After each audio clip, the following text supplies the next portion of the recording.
standar untuk mengelola dan memanipulasi basis data relasional. SQL memungkinkan pengguna untuk membuat, membaca, memperbarui, dan menghapus data dalam database. Singkatannya, SQL adalah bahasa yang digunakan untuk berkomunikasi dengan basis data.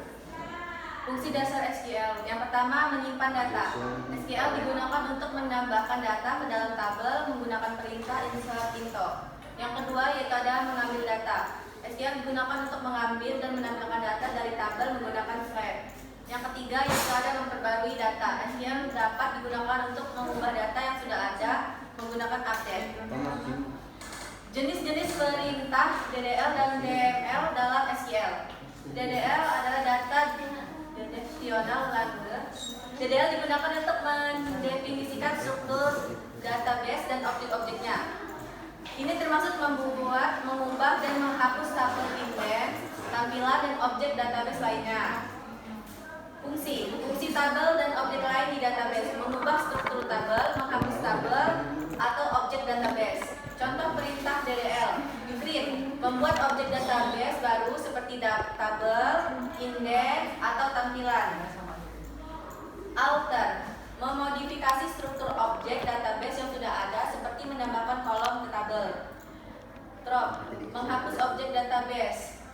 Truncate, menghapus semua data tabel tetapi mempertahankan struktur tabel. Yang terakhir ada rename, menghapus nama objek database. Selanjutnya DML, data manipulation language. DML digunakan untuk memanipulasi data dalam base, data dalam tabel. Ini termasuk memasukkan data baru, memperbarui data yang sudah ada, dan menghapus data. DML tidak mengubah struktur tabel, tetapi bekerja pada isi atau konten dari tabel. Selanjutnya ada fungsi DML, menambahkan data ke dalam tabel, mengambil, menampilkan data dalam tabel, memperbarui data yang sudah ada. Contoh perintah DML, saya mengambil data dari satu atau lebih tabel. Yang kedua yaitu insert, memasukkan data baru ke dalam tabel. Yang ketiga ada update, memperbarui data yang sudah ada dalam tabel. Yang keempat delete, menghapus data dari tabel. Yang kelima merger, melakukan operasi insert atau update berdasarkan kondisi tertentu. Selanjutnya penggunaan constraint pada SQL. Constraint pada SQL adalah aturan atau batasan yang diterapkan pada kolom atau tabel dalam database untuk menjaga integritas dan konsistensi data. Constraint memastikan bahwa hanya data yang memenuhi aturan tertentu yang dapat disimpan dalam database, mencegah kesalahan dan menjaga data tetap valid. Fungsi utama constraint: menjamin keakuratan dan konsistensi data, mencegah kesalahan input data seperti duplikat atau nilai nol di tempat yang tidak diperbolehkan, menjaga hubungan antara tabel misalnya foreign key. Kelebihannya menjaga integritas data, mencegah data duplikat atau tidak valid, meningkatkan kendala sistem.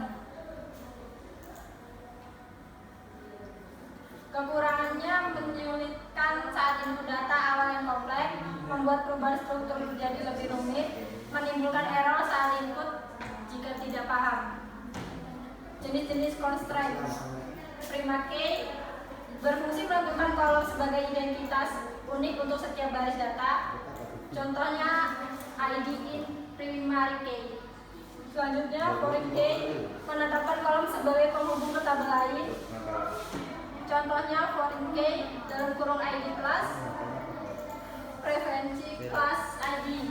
Selanjutnya unique, memastikan bahwa nilai kolom tidak boleh duplikat. Contohnya email varchar 100 unit. Selanjutnya not null, melarang nilai kosong. Contohnya nama varchar 50 not null. Cek, membatasi nilai dalam kolom sesuai syarat tertentu.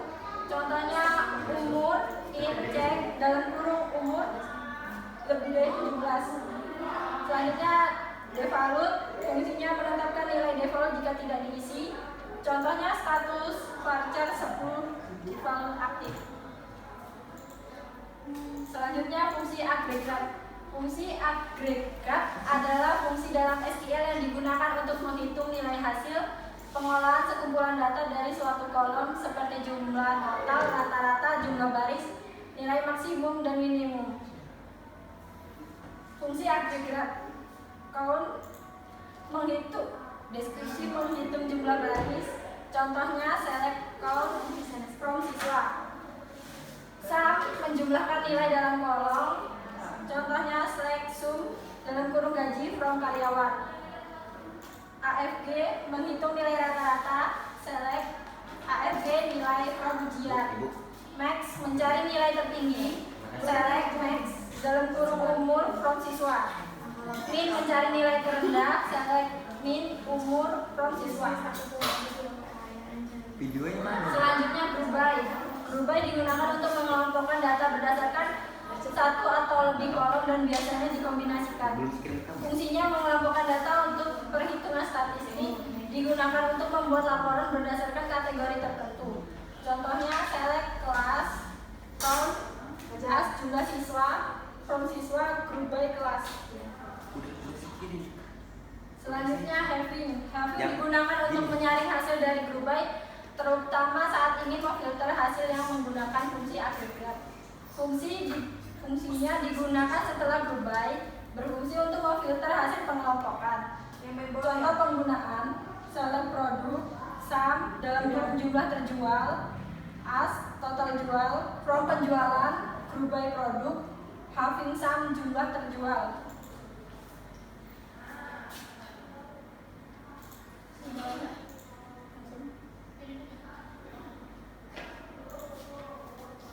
Terima kasih.